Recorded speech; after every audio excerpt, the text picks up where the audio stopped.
खुदावंद यीशु मसीह के अजीम बाबरकत नाम में आप सबको सलाम। मैं हूं पास्टर मुनव्वर खुर्शीद। नाजरीन, प्रोग्राम कलाम रोशनी में आपको खुश आमदेद कहते हैं और हम खुदावंद की शुक्रगुजारी करते हैं गुज़श्ता तमाम प्रोग्राम्स की कामयाबी के लिए और ख़ास तौर पे आपके इस इंटरेस्ट के लिए, जिस दिलचस्पी के साथ आप इन तमाम प्रोग्राम्स को वॉच कर रहे हैं, देख रहे हैं। हम खुदावंद की शुक्रगुजारी करते हैं। बड़ा अच्छा फीडबैक मुख्तलिफ़ जगहों से हमें मिल रहा है, इसके लिए सारा जलाल हम खुदावंद को देते हैं। अभी भी स्क्रीन पे दिए गए नंबर्स डायल करें। आप ज़रूर अपना फीडबैक इस प्रोग्राम के ताल्लुक से दे सकते हैं।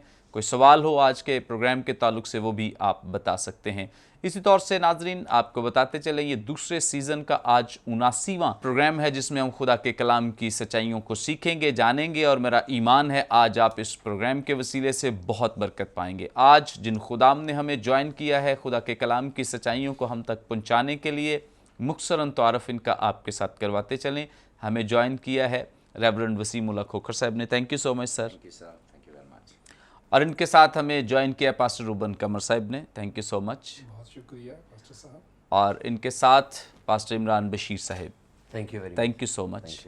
नाजरीन, इससे पहले कि आज के इस मतन की तिलावत की जाए, मैं रिक्वेस्ट करूँगा पास्टर इमरान बशीर साहब से, प्लीज़ दुआ में रहनुमाई करें। हालेलुया। खुदावंद जलाल के बादशाह कदूस खुदा, तेरी सिताइश तेरी हम्द करते हैं इस भले वक्त के लिए। और खुदा तेरे कलाम में लिखा है तेरी बातों की तशरीह नूर बख्शती। खुदा इस वक्त में तेरे मस्सा, तेरी कुदरत, तेरे ज़ोर को मांगते हैं। जितने खुदाम मौजूद हैं एक एक के लिए तेरी बरकत, तेरी ब्लेसिंग मांगते हैं। खुदा जब वो तेरे कलाम को बयान करते हैं खुदामंद, तेरी बरकत आए, ज़िंदगियों में एक तब्दीली आए। खुदा जितने लोग इस प्रोग्राम को देखें उनकी लाइफ में खुदा एक चेंज आए, उनकी सोचें, ख्याल, इरादे तब्दील हों। खुदा और खुदावंद वो तुझे और ज़्यादा करीब से जाने, तुझसे मिन्नत करते हैं। खुदावंद हम अपने भाई मुनव्वर को जो होस्ट हैं उन्हें भी ब्लेस करते हैं, तेरी बरकत उनके लिए मांगते हैं। सारे प्रोग्राम को जब वो कंडक्ट करते हैं तेरी कुदरत में खुदा तेरा बंदा खुदावंद घिरा रहे और तेरी ब्लेसिंग जारी रहे, यीशु के नाम से आमीन। Thank you so much. नाज़रीन, कलाम मुक़द्दस में से अपनी रहनुमाई के लिए हम तिलावत करेंगे नए अहदनामे में से मुक़द्दस मरकुस रसूल की मारिफत लिखी गई इंजील, इसका 14वां बाब 53वीं आयत से लेकर 65वीं आयत तक हम इस वर्द की तिलावत करेंगे। खुदा उनकी ज़िंदगी बख्श पाक कलाम में यूँ मरकूम है। फिर वो यीशु को सरदार काहीन के पास ले गए और सब सरदार काहीन और बुजुर्ग और फ़कीह उसके यहाँ जमा हो गए।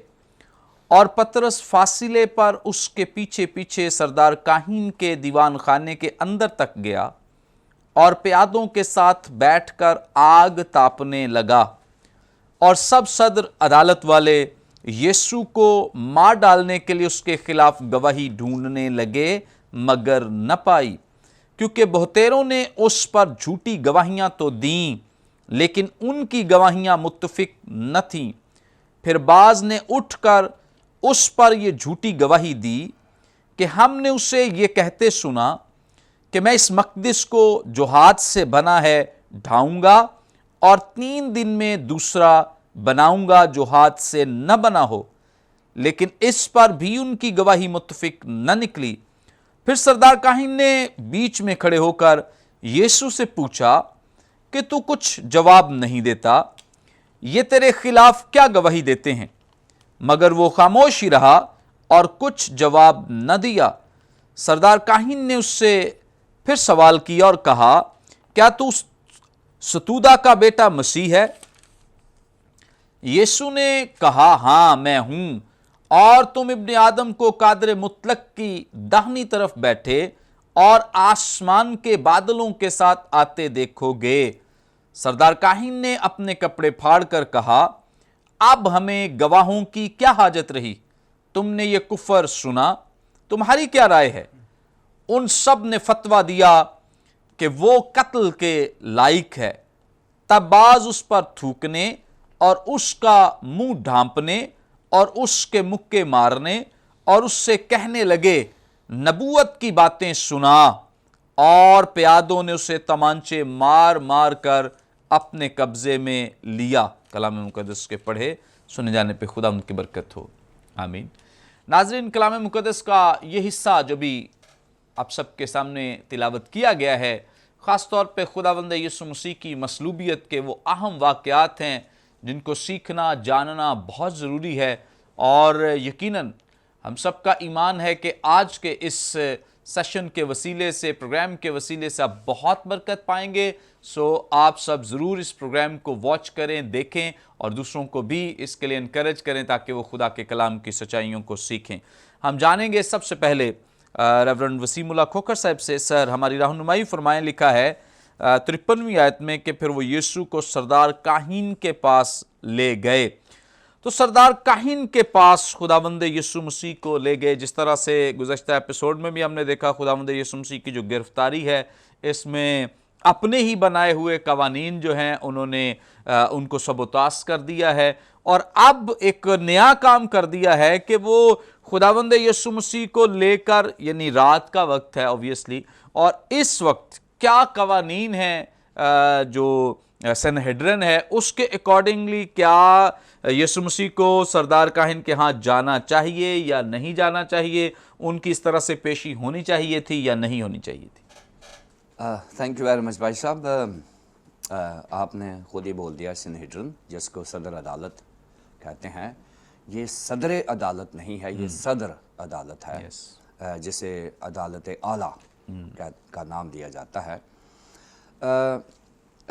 आपके सवाल को हम 3 तरह से एड्रेस करेंगे। पहली बात मैं अपने नाजरीन के लिए और आपके लिए मैं बताना चाहूँगा कि ये सरदार काहिन और सदर अदालत ये क्या है। फिर दूसरी बात हम इनके इख्तियारात के बारे में बात करेंगे, और तीसरी बात हम ये सीखेंगे कि क्या ज़रूरत थी यीशु मसीह को सरदार काहिन के पास ले जाने की। सो ये जो सदर अदालत है इसका अगर हम क़याम देखते हैं तो ये खुदा का हुक्म है कि इसको क़याम किया जाए। और अगर आप इसको देखेंगे गिनती की किताब उसके 11वें बाब की 16वीं आयत में, ये सबसे पहला क़याम है सदर अदालत का जो यहूदियों की बनी थी। और मूसा को हुक्म दिया, 16वीं आयत, खुदा ने मूसा से कहा कि बनी इसराइल के बुजुर्गों में से 70 मर्द जिनको तू जानता है कि कौम के बुजुर्ग और उनके सरदार हैं, मेरे हजूर जमा कर और उनको खैमा इज्तिमा के पास ले जा ताकि वो तेरे साथ वहाँ खड़े हों। और ये वो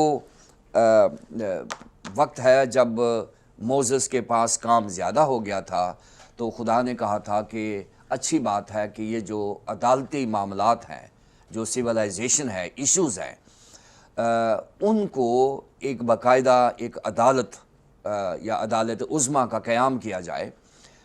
और उसमें जो हमारे जो इश्यूज़ हैं, लीगल इश्यूज़ हैं, सिविल इश्यूज़ हैं, उनको हैंडल किया जाए। और उस वक्त उसका क़याम रहा। बाद में इसको सदर अदालत का नाम दे दिया गया, और बाद में इसके मुख्तलिफ नाम भी सामने आए हैं।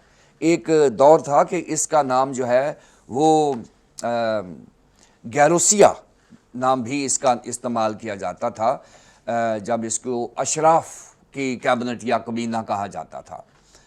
तो इसका जो हेड होता था वो सरदार काहिन होता था। पीछे 70 जो लोग हैं उसमें शामिल थे, जिनमें फ़कीह फरीसी भी थे जो शरीयत की तशरीह किया करते थे, कवानीन की इम्प्लीमेंटेशन किया करते थे।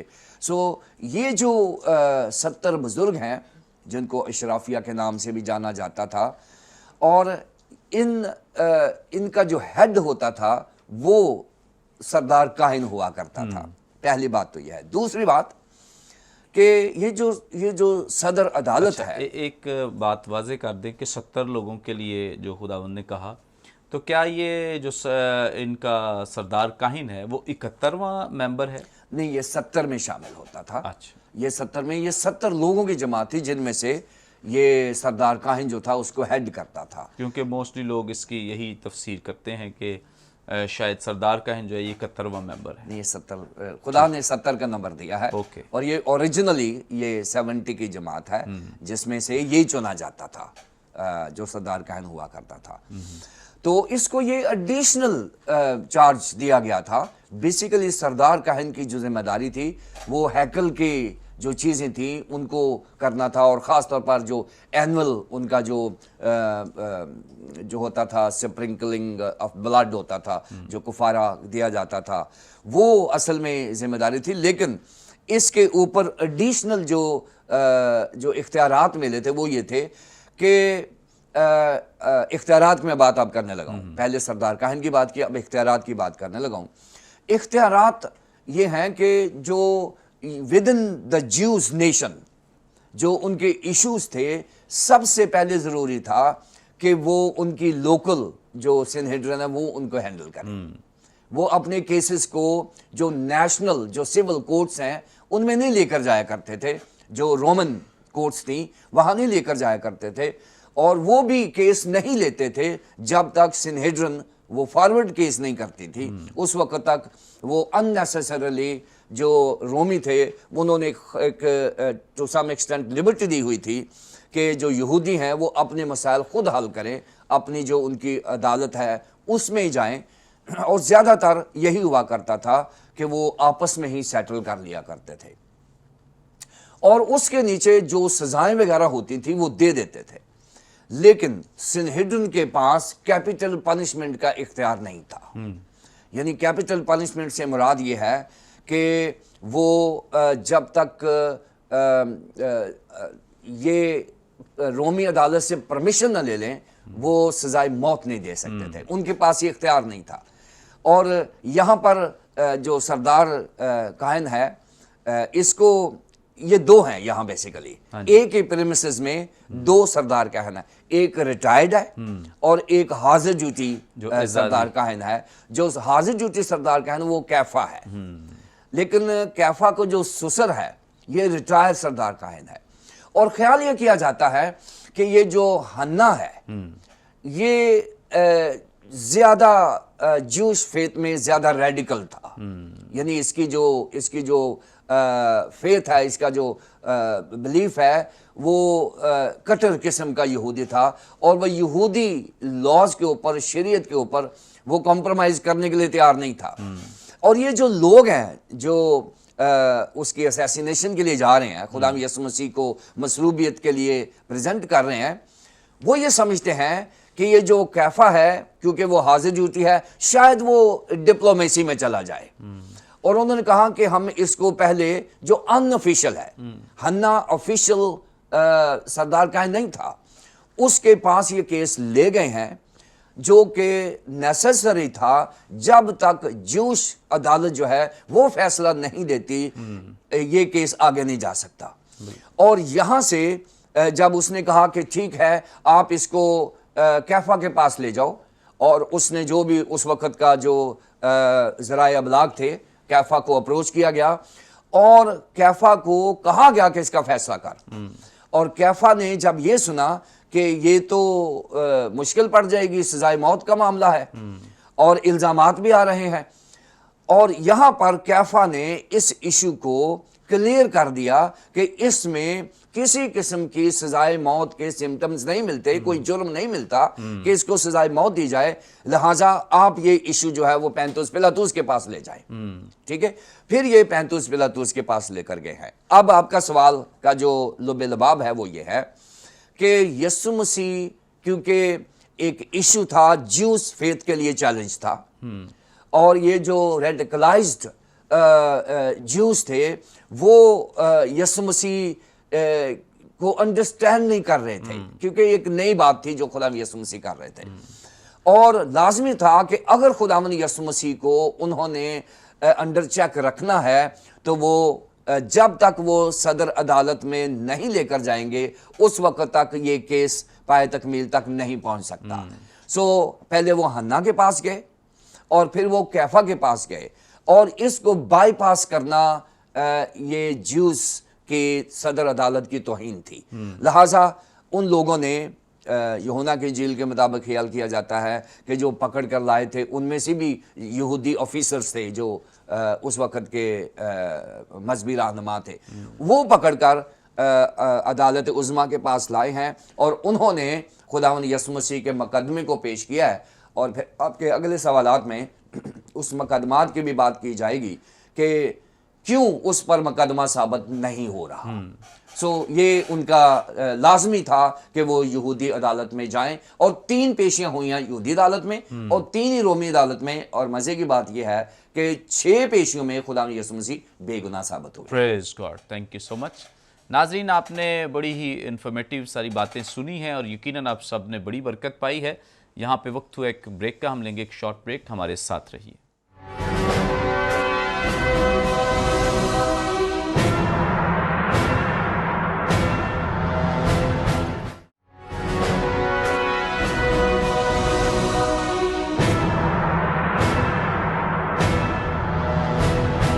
ویلکم بیک ناظرین، آپ دیکھ رہے ہیں پروگرام کلام روشنی. بریک پر جانے سے پہلے ریورنڈ وسیم اللہ کھوکھر صاحب بڑی ہی خوبصورت باتیں ہمارے ساتھ شیئر کر رہے تھے. آگے بڑھیں گے اور پاسٹر روبن قمر صاحب سے جانیں گے. پاسٹر صاحب، ہماری رہنمائی فرمائیے.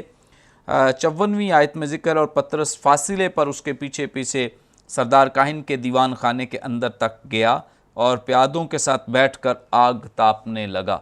مقدس پطرس رسول جو دعوے دار تھے اس بات کے کہ صاحب بھاگ جائیں، میں نہیں بھاگوں گا، صاحب انکار کر دیں، میں نہیں کروں گا، تو ان کی جو مسیح کی پیروی کی جو لمٹ ہے، کیا آپ بتا سکتے ہیں یا اس کو کسی پیرائے میں ماپا جا سکتا ہے کہ کہاں تک خداوند یسوع مسیح کے ساتھ یہ چلے ہیں؟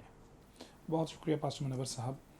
مقدس پطرس کے خداوند یسوع مسیح کا پیچھا کرنے کا یا اس کے پیچھے پیچھے جانے کا جو واقعہ ہے، اور اکثر ہم اس کو خداوند یسوع مسیح کی طرف سے کی گئی پیشین گوئی جو پطرس کے انکار کے بارے میں تھی، اور پھر اس کے بعد پطرس کا جو انکار ہے یسوع کے بارے میں، اس سارے پیراہے میں دیکھتے ہیں اور منفی انداز میں زیادہ تر سوچتے ہیں. لیکن اس واقعے کو چند پس منظر کی جو آیات ہیں اس میں دیکھنے کی ضرورت ہے. سب سے پہلے مقدس مرکز کے انجیل میں بھی، مقدس متی کے انجیل میں بھی، مقدس تمام سائنوپٹک جو گاسپلز ہیں ان سب میں خداوند یسوع مسیح اور پطرس اور شاگردوں کے درمیان ایک گفتگو مکالمہ جو ہے اس کا ہمیں بیان ملتا ہے. اور مقدس مرکز کی انجیل میں اگر ہم دیکھیں، مقدس مرکز کی انجیل کے 14ویں باب میں یہ بات چیت ہے، اور یہاں پر یسوع نے پیشین گوئی کی پطرس کے انکار کے حوالے سے. پہلے یہ ایک کولیکٹیو بات چیت مکالمہ ہے جو یسوع کا اور شاگردوں کا ہوا، جس میں یسوع نے کہا کہ تم سب ٹھوکر کھاؤ گے. 14واں مقدس مرکز کی انجیل 14واں باب اور 27ویں آیت میں کہ تم سب ٹھوکر کھاؤ گے، کیونکہ لکھا ہے کہ میں چرواہے کو ماروں گا اور بھیڑیں پراگندہ ہو جائیں گی. یہاں پر تو ایک سبھی کے ساتھ گفتگو یسوع مسیح کر رہے ہیں اور سبھی کو کلیکٹیولی اجتماعی طور پر کہہ رہے ہیں کہ تم سب ٹھوکر کھاؤ گے. لیکن پطرس نے وہاں پر ایک الگ بیان دیا. اس نے کہا کہ سب ٹھوکر کھائیں لیکن میں نہ کھاؤں گا. پھر اس کے بعد یسوع نے ان سے اس کے انکار کے حوالے سے بتا دیا، پیشگوئی کر دی کہ تو 3 بار مرغ کے 2 بار بانگ دینے سے پہلے 3 بار میرا انکار کرے گا. پھر دوبارہ سے مقدس پطرس جو ہیں وہ زور دے کر کہتے ہیں اگر تیرے ساتھ مجھے مرنا بھی پڑے تو بھی تیرا انکار ہرگز نہ کروں گا. اور اسی طرح اگر مقدس لوکا کی انجیل میں جانا کہ میں تیری خاطر قید ہونے بلکہ مرنے کو بھی تیار ہوں. وہاں پر قید ہونے اور مرنے کے لیے بھی تیار ہے. یہاں پر بھی کہتا ہے کہ میں گو سب ٹھوکر کھا جائیں میں نہیں کھاؤں گا. لیکن جب پکڑوائے گئے یسوع مسیح گرفتار ہوئے تو 50ویں آیت میں 14ویں باب کی لکھا ہے کہ سب شاگردوں سے چھوڑ کر بھاگ گئے بشمول پطرس. پطرس بھی بھاگ گیا اور تمام شاگرد بھاگ گئے. لیکن اس کے بعد ہمیں مقدس یوحنا کی انجیل میں بھی یہ بیان ملتا ہے کہ مقدس پطرس اور ایک اور شاگرد جو کہ کہا جاتا ہے کہ یوحنا، 2 شاگرد پھر وہاں تک گئے جہاں پر یسوع کو گرفتار کر کے لے کر جائے گا. اور ابھی ہم اس کا ذکر پڑھ رہے تھے کہ سردار کاہن کے پاس لے گئے اور سردار کاہن بزرگ اور فقیہ اس کے ہاں جمع ہو گئے. سنہیڈرن جو ہے، سنہیڈرن میں عدالت میں صدر عدالت جو ہے وہاں پر لوگ جمع تھے. یسوع کی عدالت ہونی تھی جہاں پر یسوع کی سزا کے بارے میں فیصلہ کیا جانا تھا، اس کو قصوروار ٹھہرایا جانا تھا، کنوکٹ کیا جانا تھا. وہاں تک 2 شاگرد گئے ہیں. اس واقعے میں ہم یہ پس منظر میرے بیان کرنے کا مقصد یہ تھا کہ پطرس کا یسوع کے پیچھے جانے میں وہ تمام اس کے دعوے شامل تھے جو اس نے کیے تھے، لیکن ایک دفعہ تو وہ بھی دوسرے شاگردوں کے ساتھ کمزور ہو کر بھاگ گیا.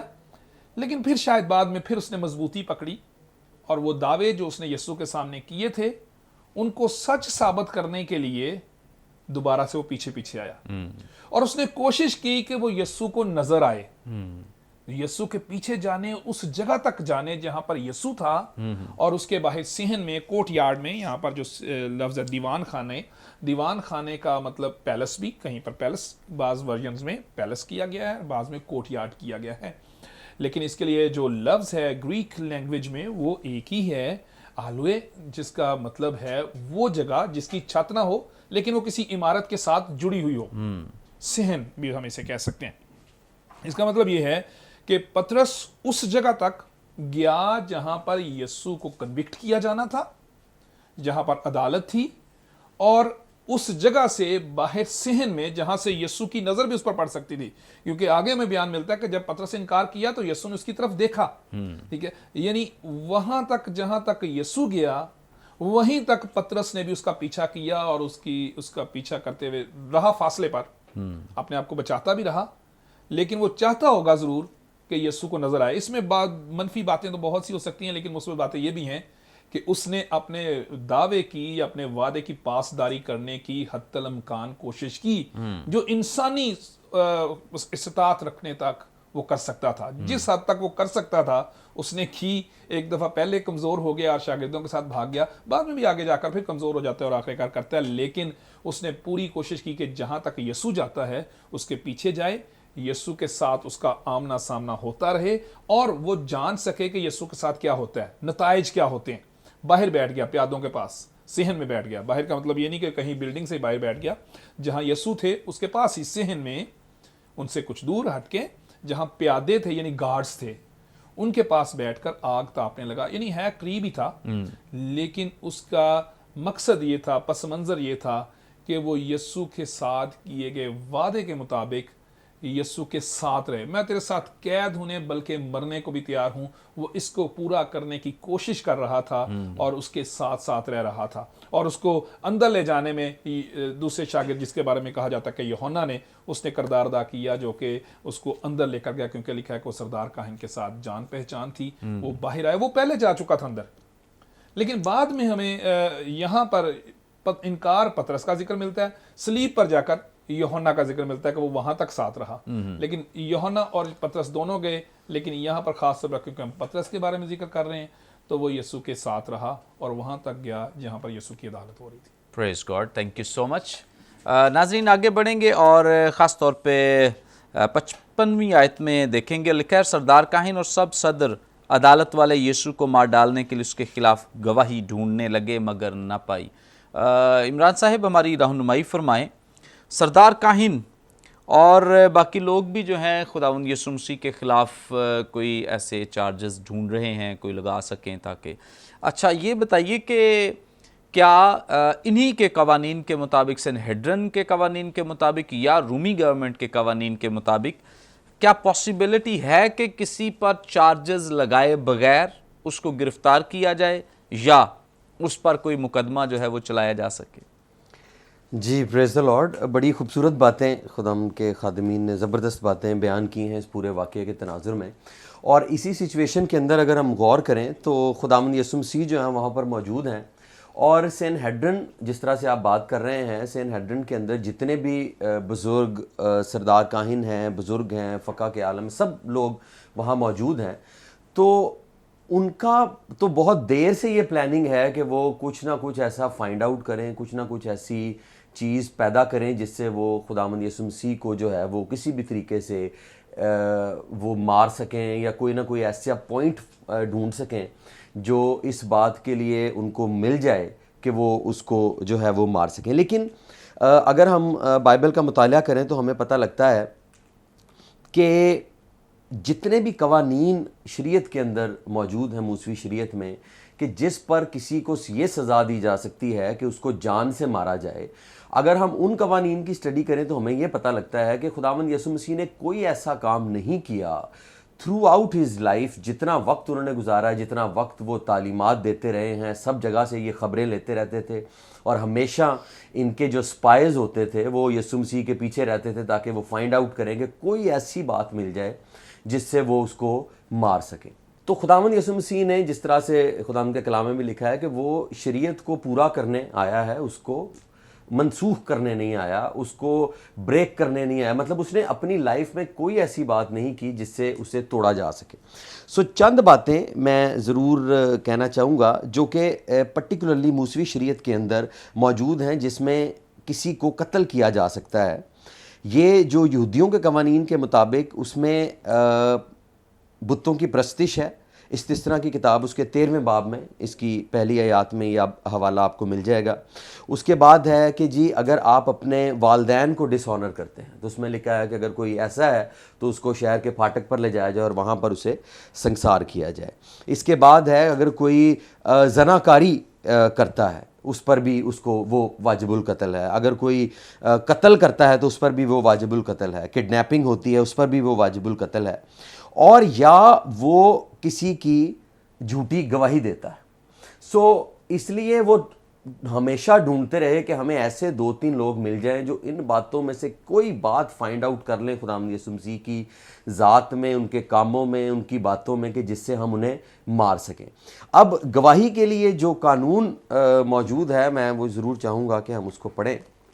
استثنا کی کتاب میں اس کے 19ویں باب کی 15ویں آیت میں لکھا ہے کہ کسی شخص کے اس کی 15ویں آیت میں کسی شخص کے خلاف اس کی کسی بدکاری یا گناہ کے بارے میں, اس کے بارے میں جو اس سے سرزد ہو, ایک ہی گواہ بس نہیں بلکہ 2 گواہوں یا 3 گواہوں کے کہنے سے بات پکی سمجھی جائے. مطلب ایک گواہ نہیں 2 یا 3 گواہ آپ کو چاہیے کہ بات پکی سمجھی جائے. اور اسی کے آگے اگر ہم اس کو پڑھیں تو ہمیں پتہ لگتا ہے کہ اگر کوئی شخص جھوٹی گواہی بھی دے اس بات کے بارے میں تو اس کو بھی جو ہے وہ بعد میں اگر اس کی گواہی ثابت ہوتی ہے کہ وہ جھوٹی ہے تو اس کو مارا جائے. اب یہاں پر انہوں نے بہت سارے لوگوں کو برائب بھی کیا, پیسہ بھی لگایا کہ وہ جھوٹی گواہی دیں, اور وہ آئے بھی, انہوں نے جھوٹی گواہیاں دی بھی, لیکن اسی کے اندر ان کو اس بات کا پتہ تھا کہ ہم جو جھوٹی گواہی دے رہے ہیں ہمارا ڈیسیجن بھی نہیں لوگوں نے کرنا ہے جنہوں نے ہمیں پیسہ لگایا, تو ان کو اس بات کی پرواہ نہیں تھی. سو اس لیے ان کو اپنے قوانین کے مطابق خداوند یسوع مسیح میں کوئی ایسی بات نہیں ملی جس سے وہ اس کو جو ہے وہ مار سکیں.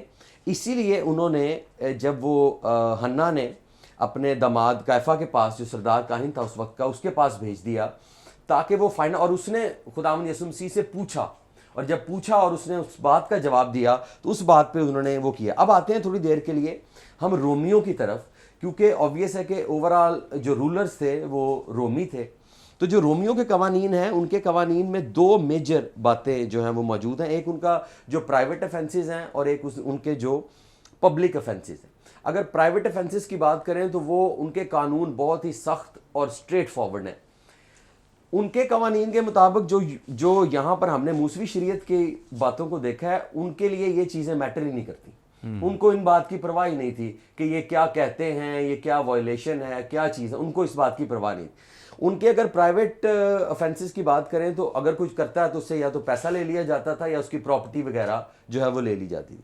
دوسرا بڑی بات کہ اگر ان کے کوئی پبلک افینس ہے جس میں ان کا کوئی بڑا کسی نے جرم کیا ہے, گناہ کیا ہے, تو اس پہ ایک جج کا اختیار ہوتا تھا کہ وہ اس کو پنشمنٹ کرے, اور اس کی جو بھی پنشمنٹ وہ درکار وہ ہوتی, یا ایمپرر یا وہاں کا کوئی بھی جو گورنر ہوتا تھا, وہ اس بات کو جو اس کے دل میں آئے, واٹ ایور ہی فیلز کے ایکسٹریم جتنا بھی جا سکے وہ اس پہ جا سکتا تھا, کیونکہ کوئی چیز طے نہیں تھی.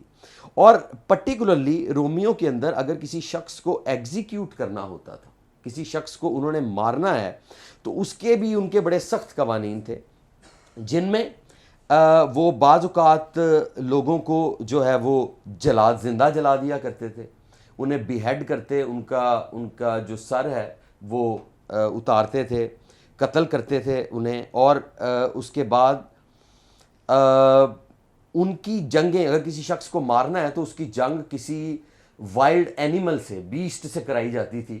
جیسے اگر آپ رومن اس بات کو دیکھیں تو اس میں یہ ہے کہ وہ بڑے بڑے جو جیسے شیر ہیں, ایسے ہمیں بہت سی کتابوں میں بھی ملتا ہے جب ارلی کرسچنز جو ہیں ان کو مارنے کے لیے بھی انہوں نے اس طرح کی باتوں کو جو ہے وہ استعمال کیا, تو بیسٹ سے ان کی لڑائی. اور ایک اور ان کا کانسیپٹ تھا کہ اگر کسی شخص کو انہوں نے مارنا ہے یا اس کو سزا دینی ہے تو ایک گلیڈیٹر فائٹ ہوتی ہے, اس کو اس کے اندر جھونک دیتے ہیں تاکہ وہ مرے گا اور وہ جو بھی ان میں سے جو ہے وہ اس فائٹ کو جیتے گا, اور انٹل انلیس وہ باہر نہیں آ سکتا جب تک وہ مرے گا نہیں. سو ایونچولی رومی جو ہیں ان کو اس بات سے فرق نہیں پڑتا کہ ان کے پاس کیا موجود ہے کیا نہیں ہے. تو ان دونوں قوانین کے مطابق, ان دونوں باتوں کے مطابق خداوند یسوع مسیح میں انہیں کوئی ایسی بات نہیں مل رہی تھی جس سے اس کو اس بات کے لیے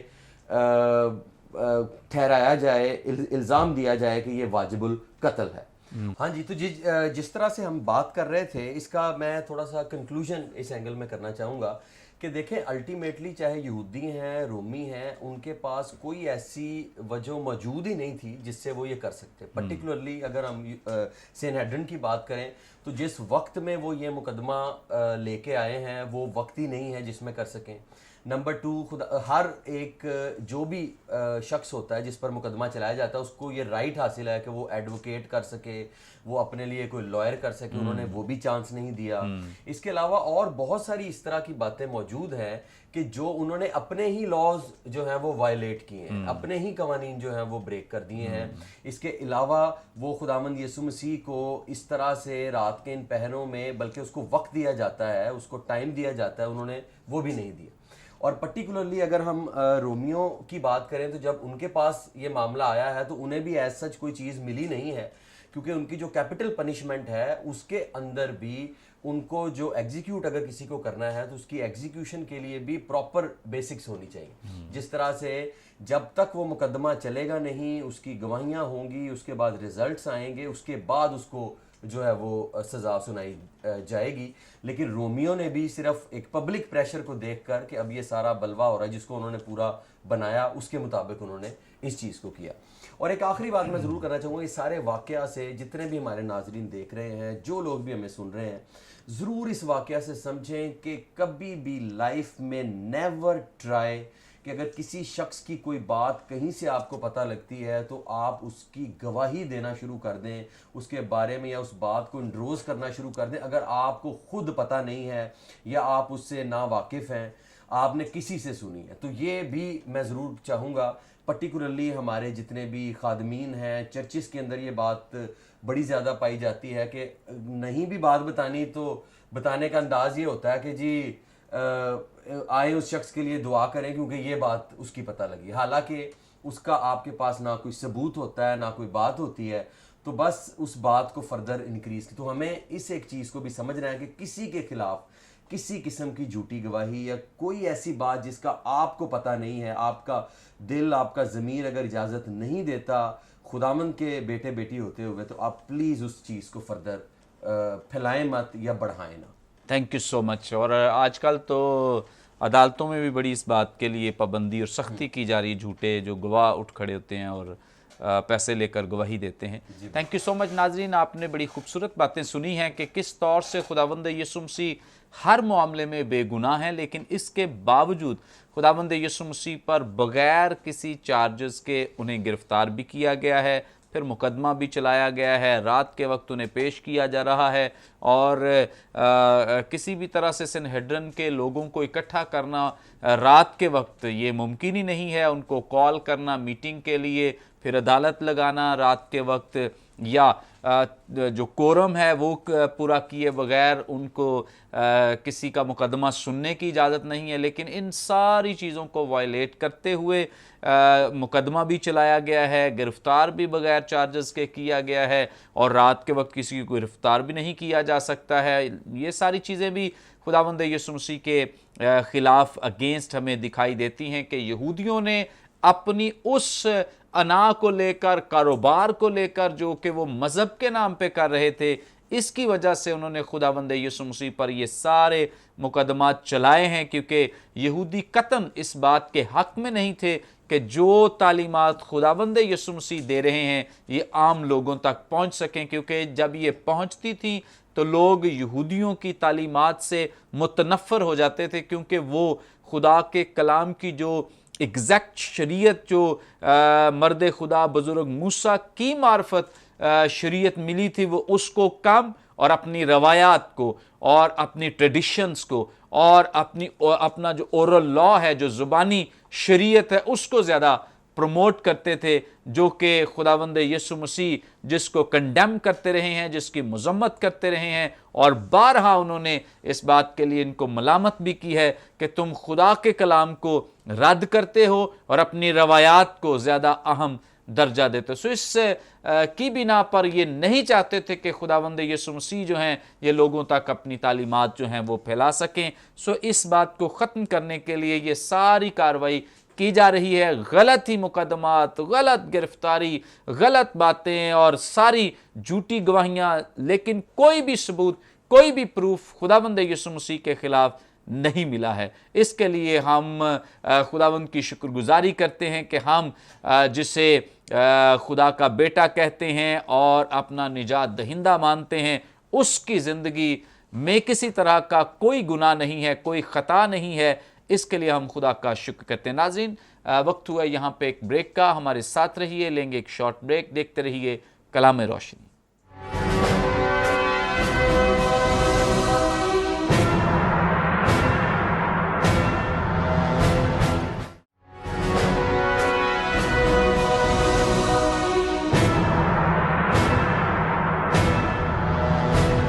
वेलकम बैक नाजरीन, आप देख रहे हैं प्रोग्राम कलाम रोशनी। ब्रेक पर जाने से पहले बड़ी खूबसूरत बातें जो आपके साथ शेयर की जा रही थी, और इसी तौर से हम आगे बढ़ेंगे। वसीमुल्लाह खोखर साहब से जानेंगे, सर हमारी रहनुमाई फरमाइए। यहाँ पे लिखा है कि जब वो गवाही ढूंढ रहे हैं तो लिखा है, हमने उससे ये कहते सुना है कि मैं इस मकदिस को जो हाथ से बना है ढा दूंगा और 3 दिन में दूसरा बनाऊंगा जो हाथ से न बना हो। तो खुदावंद यीशु मसीह ने ये कहाँ कहा है जिस बात को वो यहाँ पे दोहरा रहे हैं? तो क्या जो खुदावंद यीशु मसीह की स्टेटमेंट है और ये जो स्टेटमेंट ये दे रहे हैं, इसमें डिफरेंस क्या है? थियोलॉजिकली भी प्लीज। यस, जैसे कि पहले बहस हो रही है कि खुदावंद यीशु मसीह के ऊपर अदालत हो रही है, इसका हम थियोलॉजिकल इम्पैक्ट भी देखेंगे। लेकिन पहले मैं ये बताना चाहता हूँ कि जब खुदावंद यीशु मसीह सरदार काहन हन्ना की अदालत में हैं, फिर कैफा की अदालत में हैं, फिर पैंतुस पिलातुस की अदालत में 3 बार वो पेश हुए हैं, और रात 1 बजे से लेकर सुबह 8 बजे तक ये जो अदालती कार्रवाई है ये होती रही है। अब ये जो सदर अदालत की हम बात कर रहे थे, जैसे मैंने पिछले उसमें प्रोग्राम में पिछले सवाल में मैंने कहा था कि ये जो सदर अदालत है ये ओरिजिनली जो इसका जो फॉर्मेशन है, जो खुदा ने कहा था कि वो 70 लोगों के जो बुज़ुर्ग हैं वो हों, बताया था कि बाद में इसमें तब्दीलियाँ आई। बाद में शाह यहोशफत ने भी इसमें तब्दीली पैदा की और उस वक्त इसको कुछ गवर्नमेंट के इख्तियारात भी मिले। लेकिन खुदा ने जब इसको ओरिजिनेट किया था मोसेस के थ्रू, तो सनहेड्रिन के पास वो इख्तियारात नहीं थे कि वो हुकूमती मामलात में भी जाके वो मदद करें, यानी हुकूमत को भी हेल्प करें वो।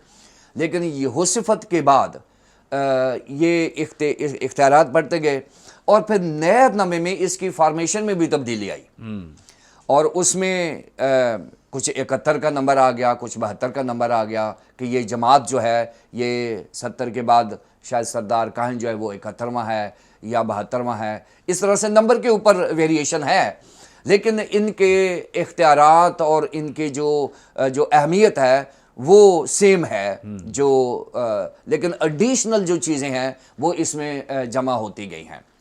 अब यहाँ खुदावंद यीशु मसीह के ऊपर कोशिश की जा रही है कि उसको जस्टिफाई किया जाए उन कवानीन के मुताबिक जो सनहेड्रिन के हैं या रोमी गवर्नमेंट के हैं। अब ये जो सनहेड्रिन है और जो शरीयत है जिसके अंदर ये सनहेड्रिन काम करती है, मोसेस की जो लॉ है, मोसेस का जो, उसके मुताबिक अगर 2 शख्स का एक वर्जन नहीं होगा तो सनहेड्रिन फैसला नहीं दे सकती। अब खुदावंद यीशु मसीह के ऊपर जहां जो इल्ज़ाम लगाया है वो उन्होंने कहा है कि उसने हमने कहते सुना है, ये कह रहे हैं कि हमने कहते सुना है, लेकिन इसका जो ओरिजिनल वर्जन है वो हमें यूहन्ना की इंजील 2 बाब की 19वें आयत में मिलेगा। यहाँ ओरिजिनल वर्जन है, ये यीशु मसीह ने कहा।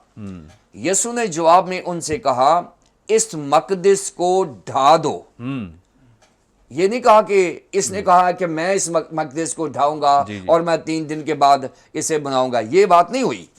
बात असल में ये हुई है कि इस मकदस को ढा दो तो मैं उसे 3 दिन में खड़ा कर दूंगा। अब ये ओरिजिनल इशू है जो यीशु मसीह ने उस वक्त बात की है।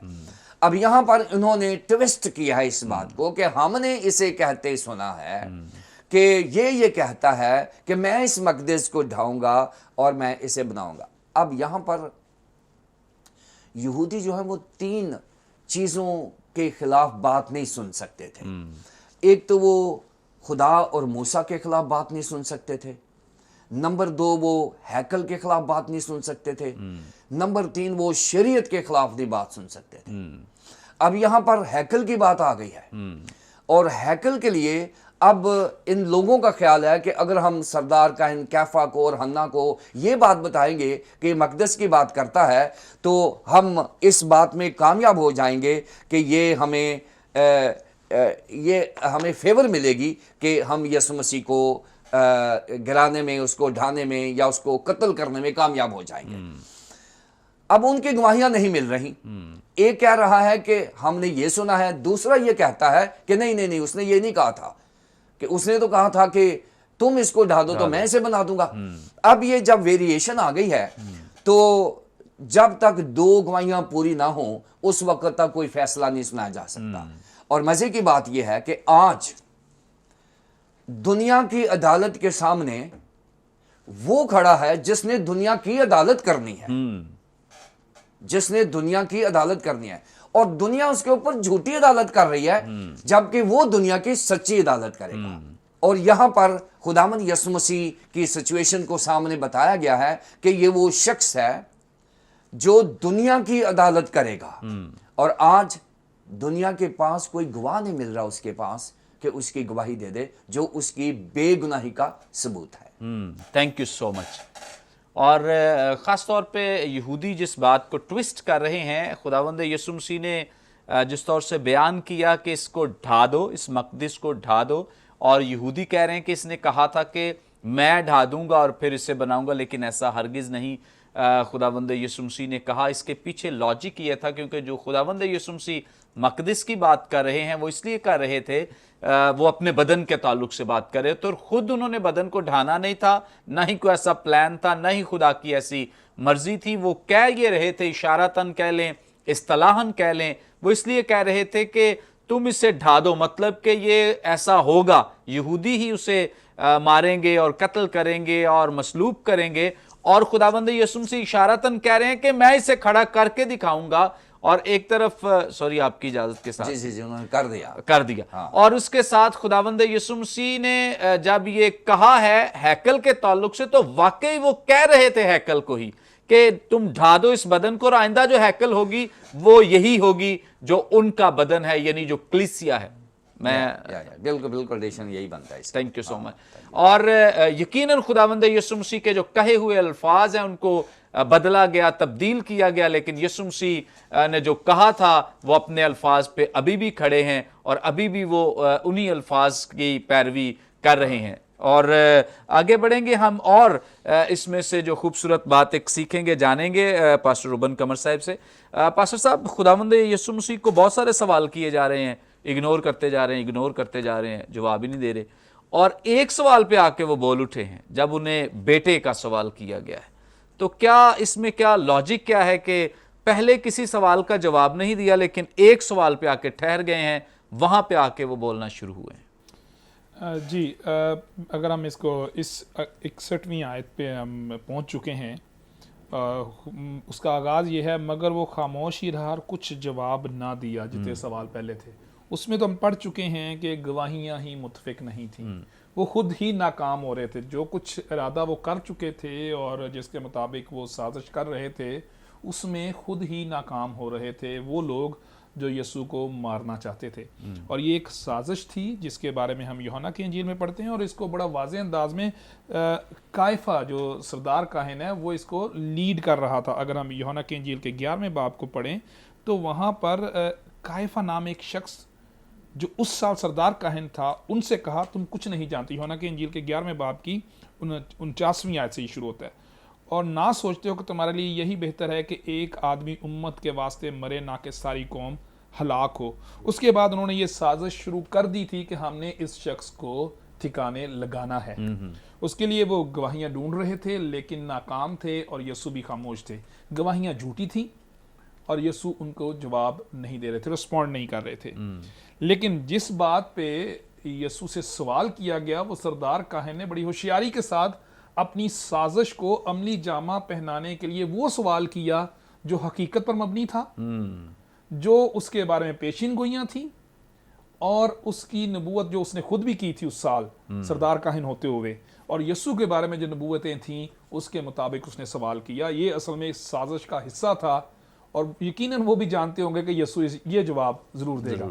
اور یہاں پر آ کر وہ خود کھڑا ہو گیا، اس نے کہا سارے ناکام ہیں، اب میں خود کرتا ہوں، اور اس نے بڑی ہوشیاری کے ساتھ اسی بات کو چھیڑا جس کے بارے میں یسوع کا جواب چاہیے تھا۔ ایک اور وجہ یہ بھی ہے، پرانے عہد نامے میں اگر ہم احبار کی کتاب اس کا 5واں باب اور پہلی آیت دیکھیں، یہاں پر اس نے قسم دی اور اس سے سوال کیا۔ اگر ہم مقدس متی کی انجیل میں دیکھیں تو اس میں اس نے قسم دے کر، خدا کی قسم دے کر سوال کیا، اور یہاں پر احبار کی کتاب کا 5واں باب اس کی پہلی آیت میں یوں لکھا ہے، اگر کوئی اس طرح خطا کرے کہ وہ گواہ ہو اور اسے قسم دی جائے کہ آیا اس نے کچھ دیکھا ہے یا اسے کچھ معلوم ہے، اور وہ نہ بتائے تو اس کا گناہ اسی کے سر لگے گا۔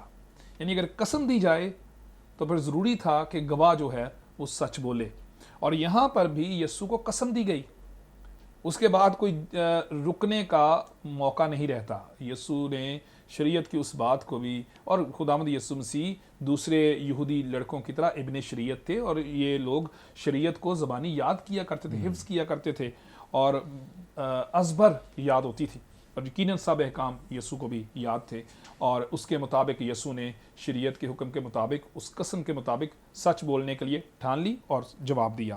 اور ایک اور وجہ یہ بھی ہے کہ یہ اس کے کیریکٹر پر بات تھی، اس کی ذات کے بارے میں بات تھی جو اس کے لیے ظاہر کرنا ضروری تھا، اور خداوند یسوع مسیح نے بارہا اس کا ذکر پہلے بھی کیا تھا، میں اور باپ ایک ہیں، جس نے مجھے دیکھا اس نے باپ کو دیکھا۔ خداوند یسوع مسیح کے بارے میں آسمان سے خدا بھی بیٹا ہونے کی گواہی دیتا ہے، اور یسوع مسیح نے خود بھی یہ اعلان کیے، دعوے کیے، اور آخر کار جواب دیا، میں ہوں، جو خدا کا نام ہے، جو ایک ڈیوائن نیم ہے۔ یسوع نے اس کو اپنے ساتھ جوڑ کر دلیری کے ساتھ اس کا جواب دیا، اور یہ ساری باتیں ان کے لیے پریشانی کا باعث تو تھیں، کیونکہ یہ ان کے لیے تو بلاسفیمی تھی، کفر تھا، لیکن سب سے بڑی بات اس میں ایک اور وجہ بھی ہے کہ یسوع نے آخری دفعہ ان لوگوں کے سامنے اپنی الوہیت کا اور اس کے بعد اپنی بادشاہی کے آنے کا اعلان کیا۔ یہاں پر صرف سوال کا جواب یہی نہیں ہے کیا تو استودا کا بیٹا مسیح ہے، اس کا جواب صرف یہ نہیں ہاں میں ہوں، بلکہ اس سے آگے بھی ہے، تم ابن آدم کو قادر مطلق کی دہنی طرف بیٹھے اور آسمان کے بادلوں کے ساتھ آتے دیکھو گے۔ یسوع کی عدالت کا، منصف ہونے کا، ساری بادشاہی کو اپنے قبضے میں اور اپنے پاس رکھنے کا جو اعلان ہے، آخری بار ان لوگوں کے سامنے کیا گیا جو اس کو مصلوب کرنے والوں میں شامل تھے، جو اس کا اقرار نہیں کر رہے تھے، اور یسوع کے اس دعوے کا، اقرار کا بھی انہوں نے یقین نہیں کیا، لیکن یہ بالکل خداوند یسوع مسیح نے جو یسوع کے بارے میں پیشین گوئی دانیل کی کتاب کے 7ویں باب اس کی 13ویں آیت میں کی گئی تھی، اس کی مملکت کے بارے میں ہمیشہ قائم رہنے، ابن آدم کے آنے اور مملکت کرنے اور اسے عدالت کا کام سونپے جانے کی جو پیشین گوئی تھی، یسوع نے اس کو یہاں پر دہرایا۔ ہمارے لیے بھی یہ بعض اوقات یسوع کا یہ اعلان ہمارے لیے بھی ایک موقع فراہم کرتا ہے کہ ہم اس پر ایمان کیسا رکھتے ہیں۔ یسوع کا اس سوال پر بول اٹھنا ان لوگوں کے لیے یسوع کی بادشاہی کا اعلان تھا، اور یسوع پر ایمان لانے کا ایک آخری موقع بھی تھا، لیکن وہ لوگ ایمان نہیں لائے۔ ہم نہیں جانتے کہ ہمارے لیے آخری موقع کب ہے، زندگی کب تک ہے۔ یسوع کی بادشاہی، یسوع کے کفارے پر اور اس کے وسیلے سے نجات حاصل کرنے کے موقع کو ہمیں ضائع کرنے یا اس کو پس پشت ڈال کر مناسب وقت کے انتظار کے بجائے हमें उसी वक्त उस ऐलान को कबूल करने की ज़रूरत है जब यीशु ने उस ऐलान को हमारे लिए रखा है, खुशखबरी को हमारे लिए रखा है। Thank you so much. खुदावंद यीशु मसीह ने जो बशरियत के ताल्लुक से क्वेश्चंस थे उनको तो आंसर नहीं किया है, लेकिन जो उलूहियत के ताल्लुक से क्वेश्चन किया गया है उस पे वो बोल उठे हैं, क्योंकि उलूहियत की सारी मामूरी जो है वो खुदावंद यीशु मसीह में ही सुकूनत करती है। सो इस बात को उन्होंने क्लेम किया है, दावा किया है कि ये हक राइट उनके पास है। Thank you so much. आगे बढ़ेंगे और पास्टर साहब हमारी रहनुमाई फरमाइए। खुदावंद यीशु मसीह पर जब ये मुकदमा चल रहा है तो एकदम से यहाँ पे 63वीं आयत में जिक्र है, सरदार काहिन ने अपने कपड़े फाड़ कर कहा। तो ये जो सरदार काहिन का कपड़े फाड़ना है, शरीयत के मुताबिक ये कितना बड़ा जुर्म है जो ये कर रहे हैं, ज़रा इसकी तफसील और डिटेल हमें दें, क्योंकि ये लिबास जो है ये ख़ास तौर पे एक बड़ा मुक़द्दस लिबास है। प्लीज़। हाँ जी, ये यहाँ पर जितनी भी सिचुएशन चल रही है इसमें ऑब्वियस है कि जो काइफा है वो किस तरह से पूरा रोल जो है वो प्ले कर रहा है, जिस तरह से उसने बोला है। और यहाँ पर भी उसने जब अपने कपड़े फाड़े हैं तो उसने सारी सिचुएशन को कह लें कि वो he is trying to conclude it this way कि वो इसको ज़्यादा ड्रामेटाइज कर रहा है ताकि लोगों को ये बात पता लगे और वो ये देखें कि सरदार काहिन ने अपने कपड़े फाड़ दिए हैं। तो इसने एक ऐसा काम कर दिया है जिससे वो सारे प्रवोक बेसिकली इस सारे मामले को कर रहा है कि कोई भी खुदावंद यीशु मसीह की इस बात को सुनकर बैठे ना, बल्कि इस पर पूरा जो है वो रिएक्शन दे। गो के वो सिरे से ही from the very beginning, from the very start वो जितना काम कर रहे थे वो इलीगल था, वो गलत था, वो सारे काम जो भी वो कर रहे थे। बेसिकली अगर हम स्टडी करें इस बात को, कपड़ों का फाड़ना, तो वो बाइबल के अंदर इसका जिक्र बारहा मौजूद है कि जब कोई शख्स किसी गम में होता और दुख में होता, किसी परेशानी में मुब्तला होता, तो वो अपने कपड़े फाड़ता। जैसे कोई रोज़ा रखे, रोज़ा भी रखता, अपने कपड़े फाड़ता और इस तरह से जो है वो करता। लेकिन ख़ास तौर पर ये बड़ी बात पर्टिकुलर थी, अहबार की किताब में लिखी है कि जो सरदार काहिन है वो अपने कपड़े नहीं फाड़ सकता। उसको ये हुक्म दिया गया था। और ये आयत मैं पढ़ना चाहता हूँ, अहबार उसके 10वें बाब की 6ठी आयत। और लिखा है, और मूसा ने हारून और उसके बेटों अलीअज़र और इतमर से कहा कि ना तुम्हारे सर के बाल बिखरने पाएं और ना अपने कपड़े फाड़ना, ताकि ना तुम ही मरो और ना सारी जमात पर इसका गज़ब नाज़िल हो। पर इस्राएल के सब घराने के लोग जो तुम्हारे भाई हैं उस आग पर जो खुदा ने लगाई है नोहा करें। बाकी लोग कर सकते हैं नोहा इस बात का, लेकिन सरदार काहिन के लिए ये बड़ा पर्टिकुलर हुक्म था कि उसने इस चीज़ को नहीं करना।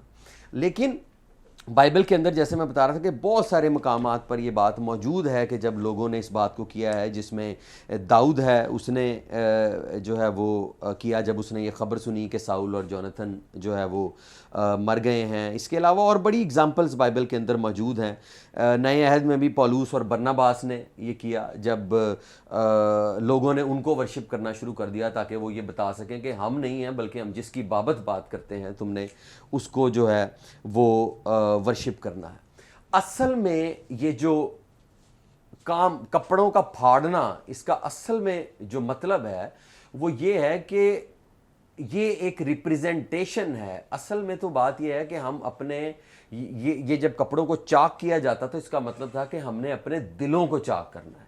ये आपकी हार्ट की बात है, ये बाहर से जो दिखावे की है ये वो नहीं है। असल में ये वो एक रिप्रेजेंटेशन है। सो कैफा का ये करना, एक स्कॉलर ने बड़ी खूबसूरत बात इस बात के लिए कही है कि कैफा का अपने कपड़ों को फाड़ देना इस बात की भी अलामत थी कि अब से ये जो फर्दर कहानत है या ये जो सरदार काहिन है इनका दौर ख़त्म हो गया। Now they are gone. इसके बाद खुदावंद यीशु मसीह ने जब सलीब पर जान दिया तो एक बिल्कुल नए दौर का आगाज़ हो गया। कहानत ही बदल गई, मामलात ही सारे बदल गए। तो ये रिप्रेजेंटेशन भी थी कि नाउ दे आर फिनिश्ड, इनका काम ख़त्म हो गया। गो कि ये इलीगल था, जिस तरह से बहुत से काम वो कर रहे थे, ये काम भी इस तरह से नहीं था। Thank you so much. नाज़रीन, यकीनन आज के प्रोग्राम के वसीले से आपने बड़ी बरकत पाई है और बहुत सारी नई चीज़ें भी सीखी हैं। اور ہمارا ایمان ہے کہ جو کچھ آپ نے سیکھا ہے ضرور آپ دوسروں کے ساتھ شیئر کریں گے تاکہ زیادہ سے زیادہ لوگ برکت پائیں. ابھی بھی اسکرین پہ دیے گئے نمبرز ڈائل کریں. آپ کا کوئی پروگرام کے تعلق سے سوال ہو ضرور ہم سے کر سکتے ہیں, اور اسی طور سے کوئی دعا یا درخواست ہو ضرور ہم تک پہنچائیں. ہمارے پریئر وارئرز آپ کے لیے دعا کر رہے ہیں, اور اسی طور سے کوئی ٹیسٹمنی ہو ضرور ہمارے ساتھ شیئر کریں. تھینک یو سو مچ سر, آپ نے اپنا قیمتی وقت دیا ہے. Thank you God bless you. اور ناظرین یہ تمام پروگرامز آپ یوٹیوب پہ بھی واچ کر سکتے ہیں. یوٹیوب پہ واچ کرنے کے لیے ہمارا جو چینل ہے برکت ٹی وی آفیشیل کے نام سے ہے, سو ضرور اس چینل کو سبسکرائب کریں اور دوسروں کے ساتھ شیئر بھی کریں تاکہ یہ پروگرامز لوگ واچ کریں, دیکھیں اور برکت پائیں. آئندہ ایک نئے پروگرام کے ساتھ دوبارہ آپ کی خدمت میں حاضر ہوں گے. تب تک کے لیے اجازت دیجیے, دیکھتے رہیے برکت T V. God bless you.